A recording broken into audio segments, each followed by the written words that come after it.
Hello, welcome to another episode of Purple Insider. Matthew Coller here, along with Sports Illustrated's Will Ragatz. We've got a few injury updates to talk about with the Vikings and also a report that Adam Thielen's final days are on the way, which by the time you're listening to this, maybe they already are, or maybe we end up being very surprised and they work out a contract restructure.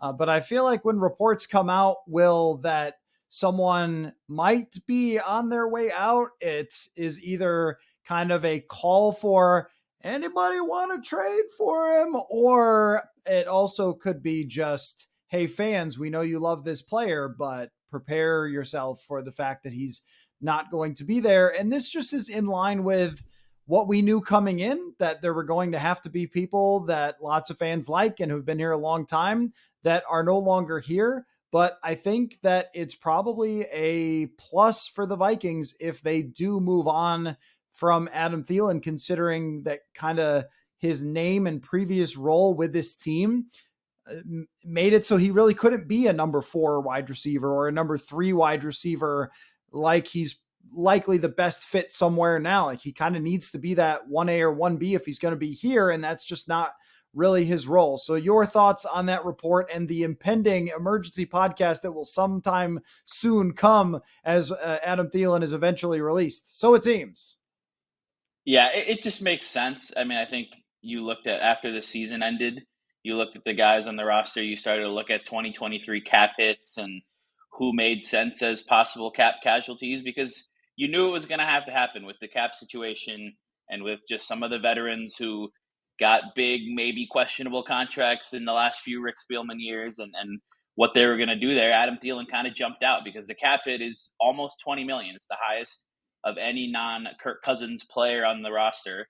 And he just isn't really the Adam Thielen that he used to be in 2017 and 2018. And that's fine. Like, he's still a valuable player in the red zone, and he's really smart with creating space and getting open and all these things. But just the fit next to Jefferson, it seems like they probably want somebody who can stretch the field and bring a speed element and do things that Adam Thielen just can't do at this point in his career. And that was never really kind of the selling point of his game anyways. But it makes sense. And then you hear that Adam Thielen was maybe a little frustrated with his role, which I don't really get because he's the number 2 guy still behind arguably the best wide receiver in football, and he was still getting a lot of targets and stuff. But I think for both sides, this just seems like a logical point to break up, and Thielen can test the market and he can choose where he wants to go. I imagine he's at this point he's going to want to go play with a really good quarterback and a contender, and he's going to maybe the Chiefs want him, or maybe if Aaron Rodgers goes to New York, he ends up in the Jets, or he goes and plays with Diggs in Buffalo, or there's lots of possibilities there.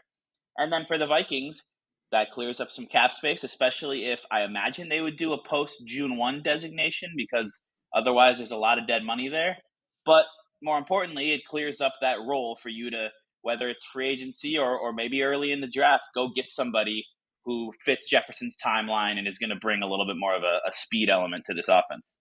Yeah, a few things there. One, once the toothpaste is out of the tube when it comes to not being happy with the role, you can't put it back in. And that's something that if he comes back would just linger all the time. Is he happy with his Mm-hmm. role? Is he happy with his role? And the end of Kyle Rudolph got kind of ugly, and the end of Chad Greenway wasn't really very, ideal either for guys who had been huge players on their team. And eventually, just the NFL, you're going to fade and you're going to be replaced, and that's how it goes. But can you get out before it gets a little bit tense or a little bit uncomfortable? And the answer is yes, you can. As far as the June 1st thing goes, I would encourage the Vikings not to June 1st anyone, even though it makes more cap space after June 1st. That doesn't make it disappear. That just makes it go down the road. And I think that their main goal should be for this offseason to go into 2024 with as much cap space as possible, even if it hurts them this year. So it only creates like $6.3 million in space. Okay, that's fine. Take the giant hit, but only take it once, as opposed to take some of it now, some of it later, some of it down the road. That will tell us how they handle it, kind of how they are planning. Because when it comes to quote time horizons, I think they should be looking for going into next offseason being the team everyone talks about, like, hey, keep your eye on those Vikings. They got a lot of cap space. That's where you want to be, is the one that every analyst is connecting you to all the free agents because you have cap space to work with, not the, well, the Vikings once again lead the league in dead cap space, so they can't spend that much. You don't want it to be that way. So I think it would be better if they just bit the bullet here, if they do indeed cut Adam Thielen rather than trying to kick it down the road. Not to mention that after June 1st, there's a whole lot of money you can spend, or a whole lot of people you can spend money on after June 1st if you wanted it for the immediate. Yeah, it's a good point. For people who don't really maybe fully understand what we're talking about, like if they cut Adam Thielen now, all of his signing bonus stuff left on his contract comes up to the front, and that's dead cap for this year. So it would be over 13 million in dead cap that you're not spending on anybody. But if they post June 1 it, then it's like half that this year, and then you also have half that in 2024. So I get what you're saying. If they want to just kind of flush the books as much as they can this year and move on from various people and aim to have as much cap space as they can in 2024, then that makes sense. And you're also right that when you post June 1, you don't get that money, that cap space now. You can't go spend that on an edge rusher or a receiver in free agency. You have to wait until it comes off the books after June 1st. So, yeah, whichever way they go, I think the reality is you weren't going to get a trade for Adam Thielen with his current contract, with his production, even with all the touchdowns he's scored. So I think just a release is going to end up making sense. It's going to be weird. Like the Eric Kendricks thing was like, I can't really picture him in another jersey because he's been here for 8 years. Adam Thielen even more so. I mean, he's been a Viking for 10 years. He's the ultimate like underdog, local success story. He grew up cheering for the Vikings and all that. So that's going to be bizarre, but you know, it happens eventually. It's the NFL. It's not, you can't hang on to things forever. And like you sort of hinted at, I mean, it's better to move on from guys too soon than it is too late. If Adam Thielen stuck around and was brought back and took a pay cut and maybe had some tension there and then questions about his role, and you're trying to feed a guy who's 33 years old while you also have Justin Jefferson and TJ Hockenson and all these things, like there's just the potential for that to become a weird distraction of a situation. So I think with Kendricks, they recognize it. I think with Thielen, they're ultimately going to recognize it, that too early versus too late, that you want to be kind of proactive with these things. I have two sort of fundamental Adam Thielen questions. One of them is whether it's worth criticizing what they did with him last offseason, because at this point last offseason, coming out of the combine, there was still the same feeling. We may have even podcasted about it of, it could be done with Adam Thielen. They could move on. They could create X number of cap space. And hey, last year he was injured and he wasn't as good and whatever else. And they said, nope, let's redo this contract. So he comes back, and then it's got this massive cap hit the following season, which could totally burn you on your salary cap situation. They know that, but they're signing him anyway. And I get, let's just kind of move to the side, the Wilfs conversation and everything else, wanting to keep these players around, wanting to stay competitive and so forth. But that one seems like, when we talk about moving on a year early would have been last year. This is right. This is not too late. This is kind of just right. If we're doing the Goldilocks comparison, the next year would be a year too late. This is right, just right. But I think that this was one you could have seen coming. I think you could have seen coming that he wasn't going to rebound in terms of his numbers or his impact on the offense or his happiness in the offense with Justin Jefferson taking over. And it would have been maybe a difficult bet to make. But I also think like this is what you want your front office to be, is to see things coming a year early and not wait till it's already over, where now it feels like it's already over. Yeah, and maybe, like I said, I mean, you're not trading Thielen this offseason. Maybe you could have got something for him last offseason. He was coming off in 2020, he had 14 receiving touchdowns. 2021, he had 10 of them. Like, it's possible that could have been a time where you're able to put some feelers out there and maybe get a draft pick for him. So you're right. Doing the too early proactive approach would have been last year. This year is just, it makes sense. Like, you don't want to drag this thing out any longer than where you currently are. So I think these reports, like, yeah, Adam Thielen, the Vikings, there's a real possibility that they move on. It seems to me like this is a 90% plus outcome here that it's going to happen. I would be quite surprised if we turn around and we get some report that, hey, the Vikings have actually restructured his deal. It seems like it's kind of over here, and I think, like I said, I think it makes sense for both sides. Sorry, my camera jutted out there for a minute. Not really sure why that happened. I don't know if did that happen on your end? Did like my video disappear? Yeah, I noticed it. I wasn't sure if I should keep going, but I did. Oh, So okay. Yeah. No, you're good. That's I mean, kind I of still weird. said recording, but you just went blank for like 30 Oh, seconds okay. or whatever. All right. No problem then. So the other question I have with Adam Thielen is just about his legacy as a Vikings receiver. Obviously, this is a guy who's made a good case for himself as a Ring of Honor type and someone that we'll talk about in that way, who put up some of the best statistics and was the guy before Justin Jefferson was breaking Randy Moss records. Adam Thielen was breaking Randy Moss records at times in 2018. In the annals of all-time great Vikings wide receivers, though, Will, there are many candidates to choose from. I don't really love Mount Rushmore conversations, but where does he stand in that? Is he a Mount Rushmore Viking wide receiver? Well, I mean, you mentioned Ring of Honor. He's a lock for the Ring of Honor. I think that was the case even a couple of years ago. Just you have to consider both the production and the level that he played at for a long time, but also I think the added like narrative stuff. Like he's a Minnesota kid. He was the rookie child play. Like he's a lock for the Ring of Honor. Mount Rushmore is a far more interesting kind of debate because you look at the career totals, and he is third all time in receptions. He's fourth in yards, and he's third in receiving touchdowns. So that right there tells you he's probably on the Mount Rushmore. But then it's considering like the length and peak, the two different debates that you have, like with Hall of Fame debates and things like that. Adam Thielen was here for a while, and that allows you to put up numbers. I think like maybe someone like Stephon Diggs has a higher peak, although he kind of reached his peak after he left the Vikings. But clearly Randy Moss and Chris Carter are the first two spots on there. I think you can already put Justin Jefferson on there 3 seasons in, and maybe that changes if some weird thing happens where they don't get an extension done and he ends up going somewhere else and he's only here for a few years. I think the Vikings are going to do absolutely everything they can to make sure that doesn't happen. But let's say we put Justin Jefferson on. That leaves one spot. Are you putting Adam Thielen there? And I think the competition is Jake Reed, Sammy White, Anthony Carter.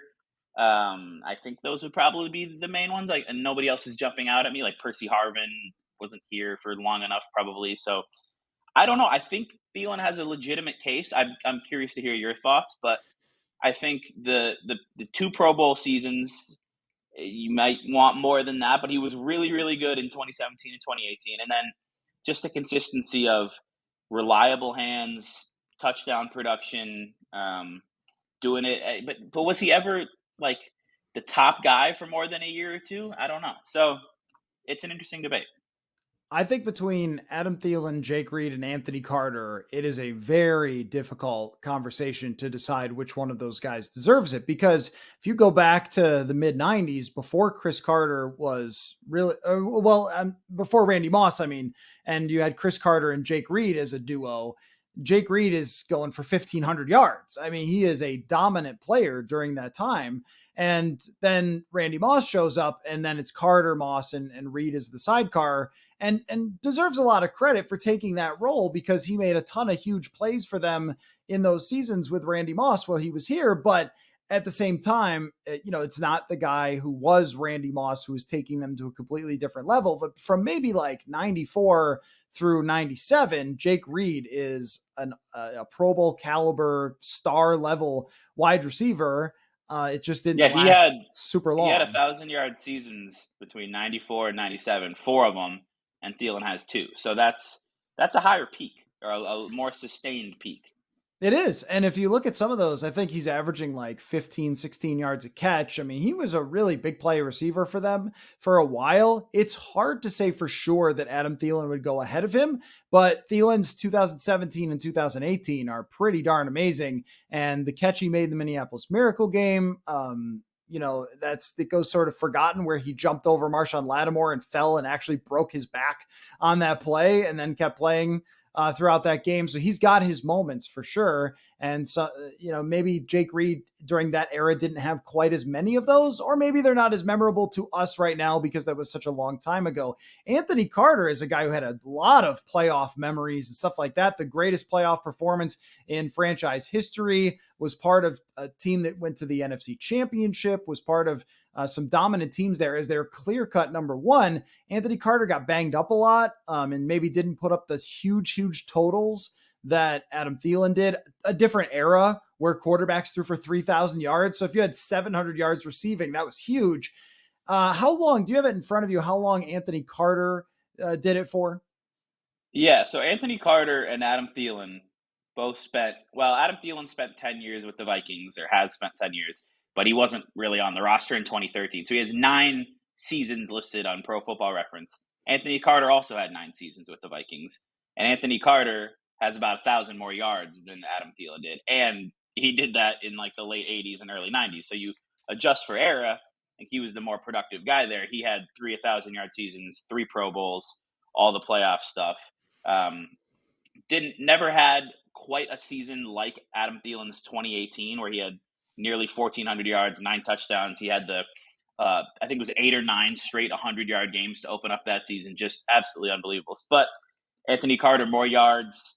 Yeah, I mean, I'm looking at these, and these 3 guys have pretty similar resumes when you look at the yards. Thielen clears both of them by quite a bit in touchdowns, which is an interesting one. But I think it's kind of, you could make a really compelling case that I would be able to buy for any of those 3 guys as the 4th spot on that Mount Rushmore. Yeah, I hate to cop out and say that there's no easy answer there for where those 3 should rank. I think if I was absolutely forced, I would probably say Anthony Carter, then Thielen, then Jake Reed. But there's no disrespect to any of those guys. And you mentioned Sammy White too. If you're going back, that's a completely different era of football, and so those numbers you'd have to try to make an era adjusted type of thing for it. But point just being that Paul Flatley in the 1960s. Way back in the day, right? So it's always hard to kind of, factor in guys who played so long ago, and that now goes for even Jake Reed and Anthony Carter. But hands down, a guy who deserves to have consideration for the Ring of Honor and everything else. Part of a lot of big moments, but just the reality of the thing is that you've got to move on eventually from players like this. And I think that moving on from Kendricks and Thielen, and we're talking as if this has already happened, but it's always possible that it doesn't. If it does happen, this starts to signify this is Kevin O'Connell and Kwesi Adolfo-Mensah's team, because now you're removing major holdovers from the last group. And I think that as far as offseason goals, maybe I should have written an article on this, like what their bigger picture, not offseason goals as in sign a corner, but as in like from the time horizons perspective, making the roster theirs, I think, is one of the biggest goals. They completely tossed the 2021 draft class in the garbage last year, started to bring in their own draft class. This will be their 2nd draft class. Like, I think this is a reason to be okay with these things happening, even though people have been such big fans of these players, is it's a new regime. Now make it feel like a new regime. Yeah, we've been talking about this since the start of this offseason, that last year when they came in, there was probably these kind of directives from the top down, like, all right, let's run it back with this core. Let's see if coaching was the big issue here. Let's see what we can do with this group of players that's been around for a long time, and let's just run it back, essentially. And you know what? They had some success. They won 13 games. They won the division at a home playoff game. But the underlying stuff that we've talked about so much, were they actually a great team? Maybe not. So now this offseason, it seems like ownership has kind of approved, and we don't know this for sure, but the sense that I get is that they're like, all right, you know what, make this your team, and put your stamp and do what we hired you to do. And they've started to do that. And moving on from Eric Hendricks, who was a beloved Mike Zimmer player for so long, that's part of that. And Adam Thielen would be a huge part of that if that happens. And I don't think that it's going to stop there necessarily. Like, I think Dalvin Cook is a guy who could be traded, could be moved, and that would be a really kind of a move from Kwesi Adolfo-Mensah that would make sense in terms of the analytics background and not paying running backs big money. There's other guys that we've talked about. What's Harrison Smith's future? A bunch of other players kind of in that mold, where I think, this is the offseason where they make it their team. They kind of enact their visions for this roster.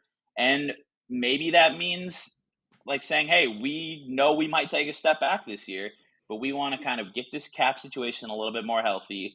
We want to bring along some of our young players from our drafted picks last year who got hurt and the players we're going to draft this year, and maybe have an eye on 2024 as being a year where you really kind of have this cap space and this flexibility, and you can kind of go for it again with your team and not with the remnants of the previous regime. Now, a lot of that conversation is obviously going to hinge around what happens with the quarterback, but we've talked plenty about that. I don't know if we need to do any more of that today.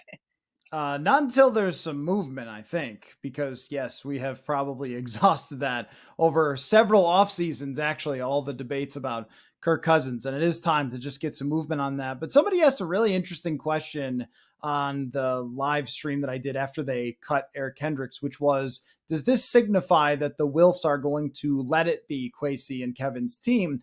And my answer was, I don't know yet, because we just need more information. And I think this is, if it comes to fruition, it is another step toward that. And moving Dalvin Cook would be a really big step toward that, because now we're talking of three of the most popular players in this franchise over the last decade all being out. And there hasn't been any real reporting on the situation with Dalvin Cook, whether they're going to move on or not. Tom Pelissero said he didn't think so. There have been other reports about potential trade offers for Dalvin Cook, which I would say, whatever the trade offer is, do it. I don't know if you noticed in the article I wrote the other day that Dalvin Cook had more negative runs or runs of 0 yards than anyone in the NFL last year. So that's not something you want to repeat if Kevin O'Connell really wants to improve the running game. And it probably will repeat based on his age and usage over the years. So I think the answer is getting closer. If this happens, getting much closer. And now it goes to kind of, do they draft a receiver or do they draft to make Brian Flores happy? And that's something we can get into during draft season. But they did have some very positive news when we met with Tyler Williams, the trainer, who, I mean, what a time to meet with the media right after the NFLPA says you're the best. Not that, hey, he deserves it. I said this, Will. I don't know. We haven't talked since that survey came out, so we'll get to the injury updates in a second, but I'd like to get your take. I think this is about as good of a thing as you could ever have happen to you, is the players who are playing underneath you in an anonymous survey say, we love you. We appreciate the way you're handling us. You're doing it in a straightforward and honest way where we trust you and believe in you. That's a huge deal for this organization to be able to say that. And I think that, when you talk about, we got to the end of this year and I said, I think the Vikings have their coach for quite a while in Kevin O'Connell, and there will be ups and downs as there always are with any coach. But if this is how the players are reacting to you and to your system with how you treat them, how your medical people treat them and everything else, I think the other stuff will come and go, your rosters, your schematics, whatever else, and what works on a given year. But that stuff, like that is hard to replace when you can be the best situation for players to play in the entire NFL. Yeah, number 1 out of 32 in that survey. And like, people might say, oh, the players are just going to say nice things. But you look at that survey, the players were pretty honest about their teams. They were like, the Jaguars had a rat problem, and like the Cardinals like made you pay for dinner. That might not be the right team, but there's all these weird things where players were being really honest, and they gave the Vikings higher marks in every single one of the 8 categories there. They were at least an A minus. They only had one A minus. It was mostly A's and A pluses, and that's a real thing. Like the culture stuff, people might roll their eyes at it when Kevin O'Connell mentions it 47 times in a press conference, but it matters. And like, even I mean, I tweeted about that survey and I got, oh, hang the banner. Like, yeah, no, it doesn't mean you won the Super Bowl. That's the most important thing. But having a good culture, having a good work environment that people are happy and they're well treated well, and like that is a big deal. I really think that is a big deal, and I know you do too. Like,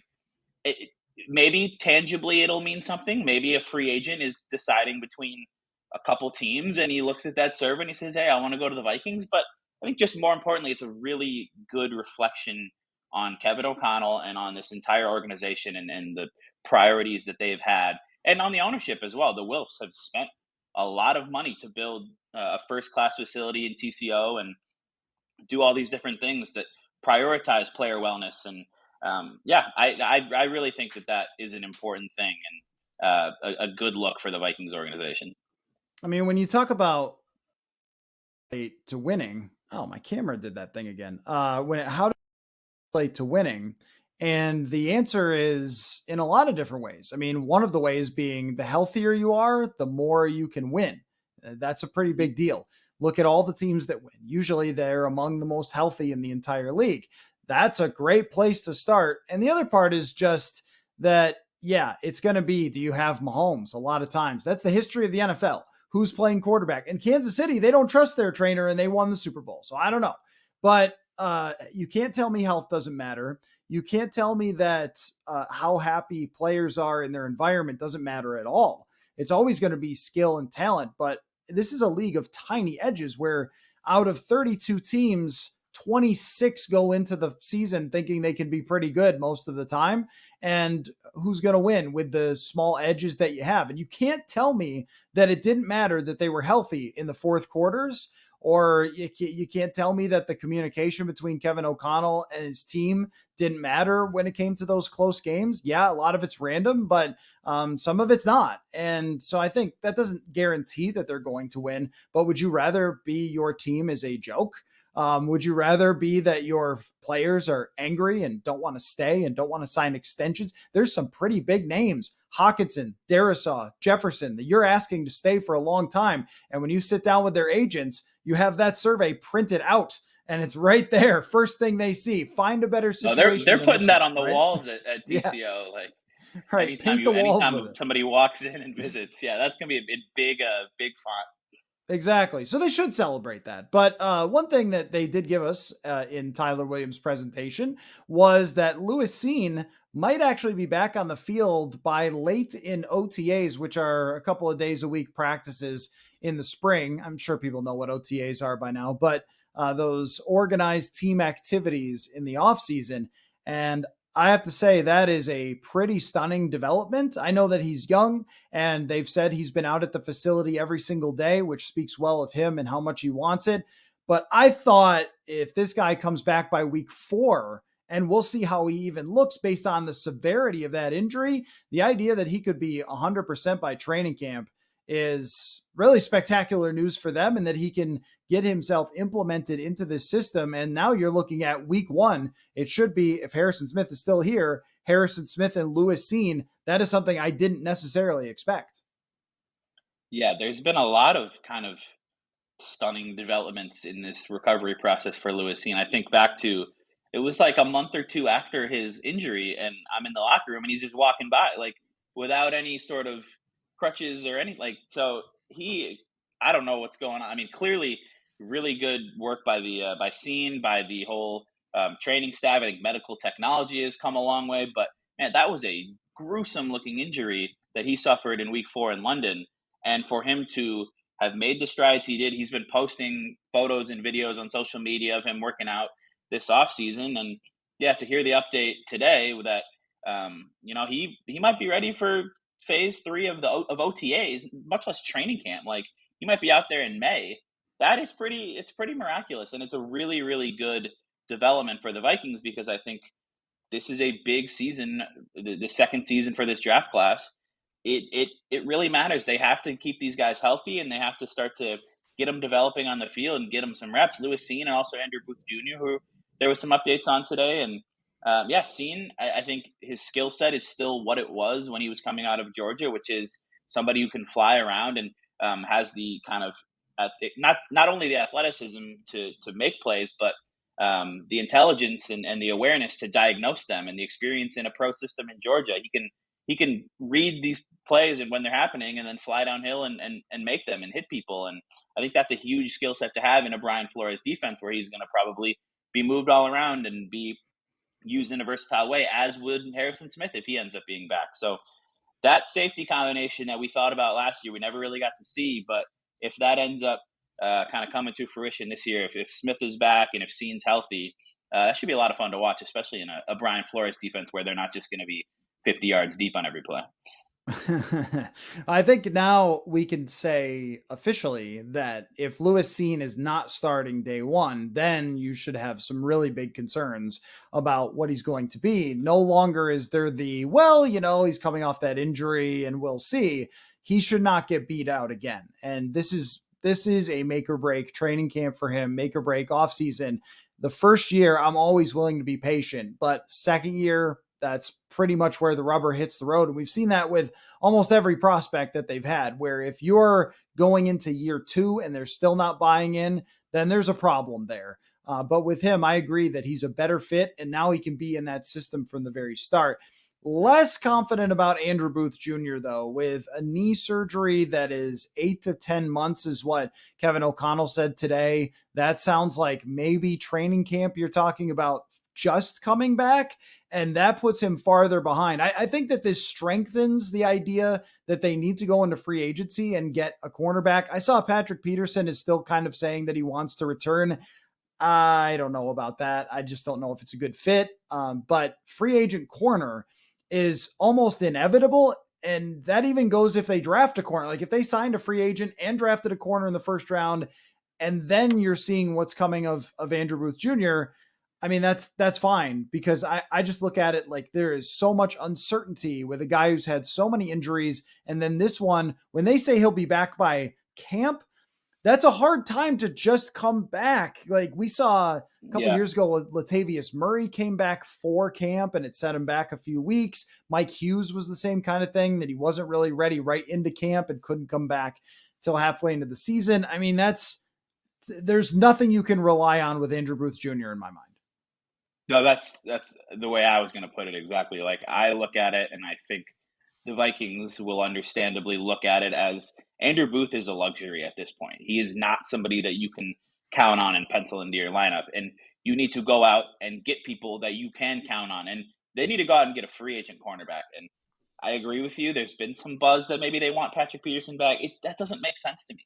It doesn't seem like it makes sense for Patrick Peterson. He just had a career year playing in a Fangio-style defense where he's in zone coverage and he gets to look at the quarterback and use his 12 years of experience and his instincts and all those things. Why would he want to go somewhere where historically Brian Flores is going to play a bunch of press man, and that's just not your game when you're 33 years old, even if you were elite at it for a long time? It doesn't make sense to me from Patrick Peterson's perspective. It doesn't really make sense to me from the Vikings perspective, unless it's like a 1 year, $3 million deal, because he is a great leader and he can still play a little bit of man coverage. Like he's not horrible in that area, but yeah, I mean, I think Andrew Booth is, if you go out and you fill your roster with some cornerbacks who can contribute for you, and then you get Andrew Booth Jr.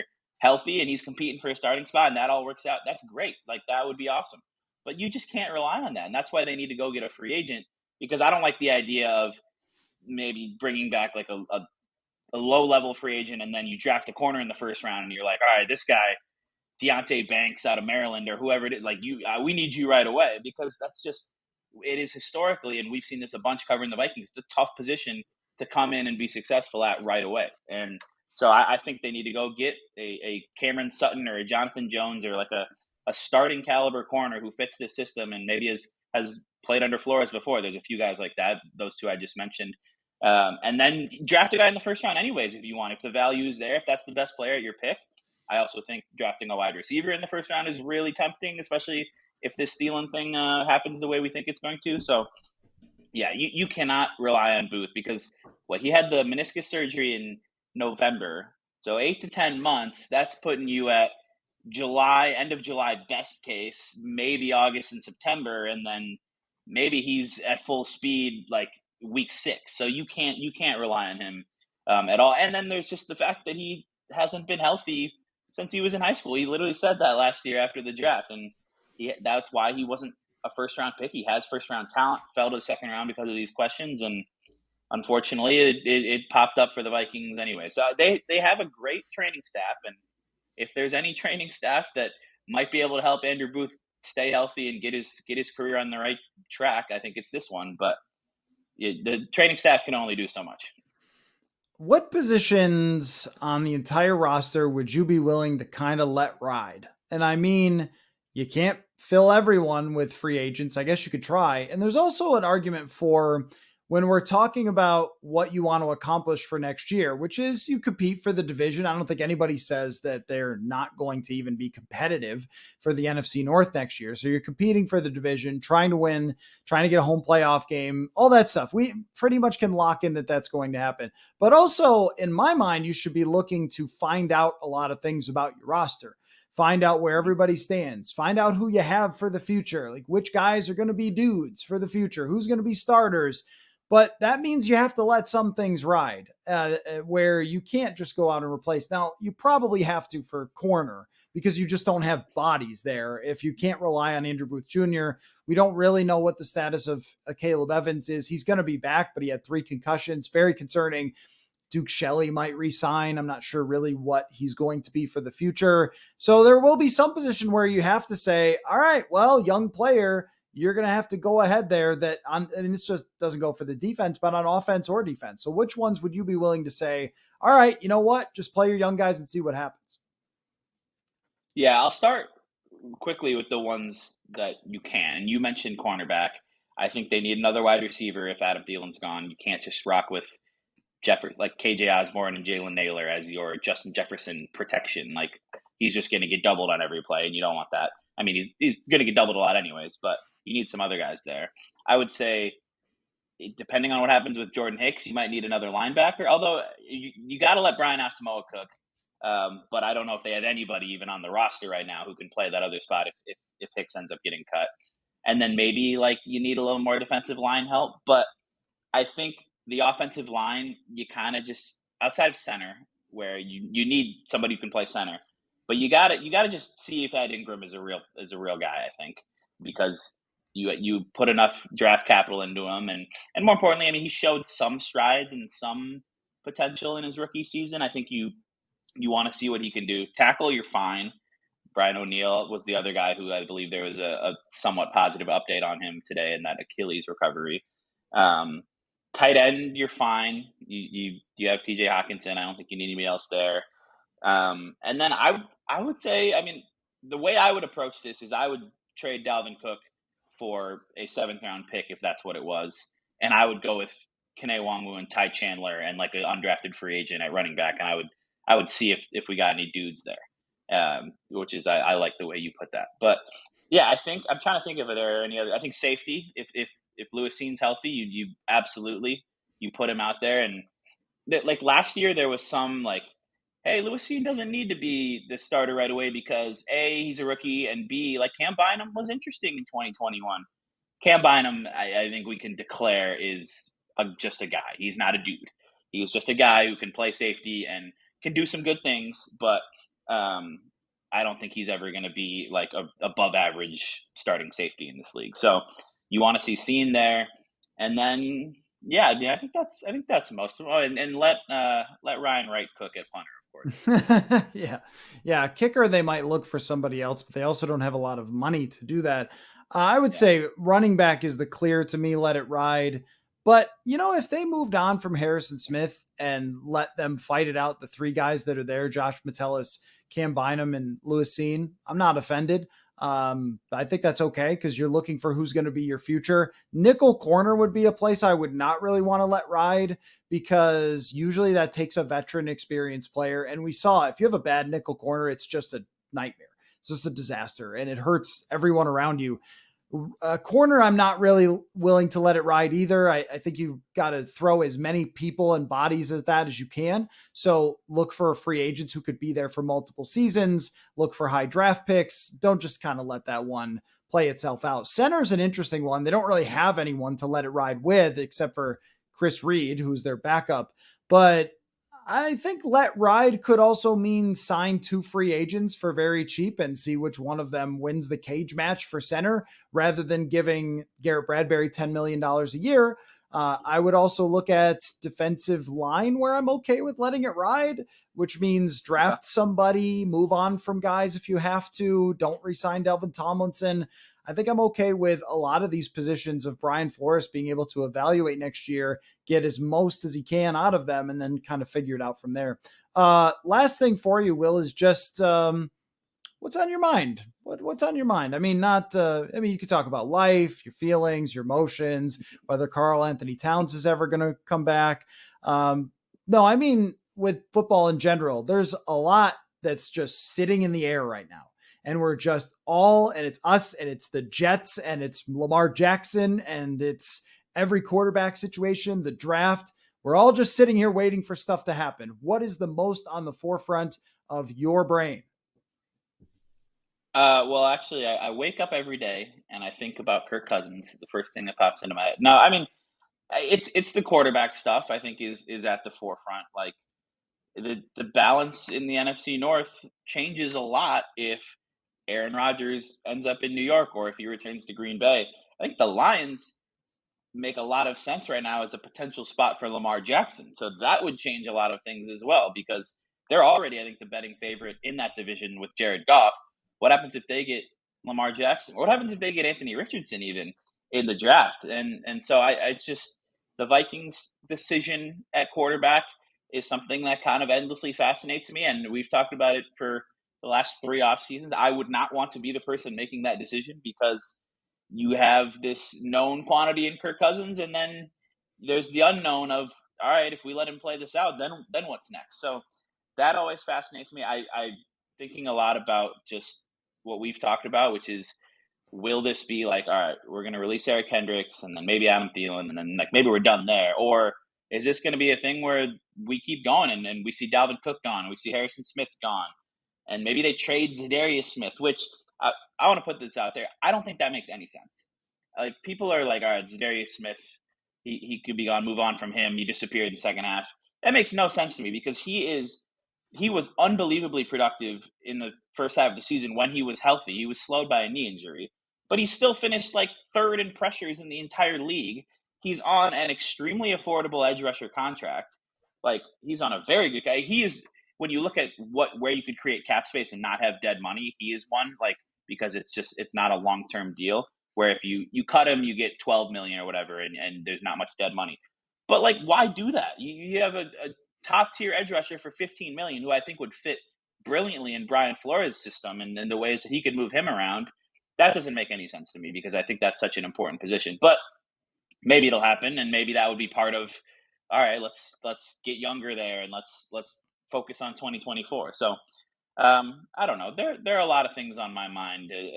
I'm thinking about the draft a lot too because I think that stuff's really fun. And I'm thinking about like, would Brian Branch out of Alabama be a perfect fit for the Vikings as like a versatile Flores DB who can play safety and corner and all these different things? Should they take a receiver? Should they take a cornerback? Should they take an edge rusher for the first time in forever in the first round? So I don't know. Lots to be curious about, and it's nice that we are now into the month where a lot of things are going to happen. Yeah, I think if Tyler Williams, the Vikings trainer, reached over to you or leaned over the table and just said, Za'Darius's knee is shot, that would probably change things. But we don't know the It would. medicals. I'm just, if they release him, I think we'll know because there were Yeah. those medical concerns when he got here and they wouldn't answer any questions on it. And then it survived, but there was an injury that clearly slowed him down. So that would make a big difference to me, how that factors into the whole equation. Yeah, obviously the quarterback stuff. Wouldn't it be crazy if Lamar Jackson, Bryce Young, and Jordan Love were the quarterbacks in the NFC with the Viking or the NFC North, as opposed to what we saw last year? Like things change fast, and the NFC's quarterback situations could certainly do that. So all that stuff goes under the Wait, category of are you counting out Justin Fields with the Bears? Then are you saying no. I'm just saying they it's all trade him? possible. Just Okay, imagine it all could right. happen. Like it's all within It could. the range. Because if you're Ryan Poles, you're Hmm. not telling everybody what you're doing. Because you don't want if you say, "Oh yeah, we're definitely trading Justin Fields," then everyone's going to be like, "Oh, well, then we won't offer that much." But if you're like, "No, we really don't want to," well, how about another draft pick, sir? Oh, okay. I don't know. Maybe it works that way. I've never been a negotiator when it comes to trading quarterbacks, so I'm not I sure have how to not do either. that. So It is a fascinating offseason though in this division as a whole. And I think it's funny because the Vikings just won the division by a decent margin. They won 13 games and I think I can say pretty confidently they are the least discussed nationally of the four teams, because the Packers have the Rodgers situation, the Bears have the number one pick, the Lions are like on the up and up, and it might be good for the first time ever, and could end up with a new quarterback. So the Vikings are kind of going under the radar, I think, a little bit nationally, but there's still so much for us to talk about in the great state of Minnesota with this franchise. So Also interesting that the gamblers are not buying the Vikings. They are third to win the division in the odds at this moment on DraftKings, which I think is kind of tells you where they think that this thing is going for next year. But we will be here to cover it, Will. So as our periodic get-togethers happen, maybe next week after a bunch of stuff happens, we've kind of going every other week and things are going on. You went to the Bahamas, and I so did go to the Bahamas. I'm going to Chicago next week to be with some college friends as the Northwestern Wildcats participate in the NCAA tournament for just the second time ever. So, but we can find a time to get a pod soon for sure.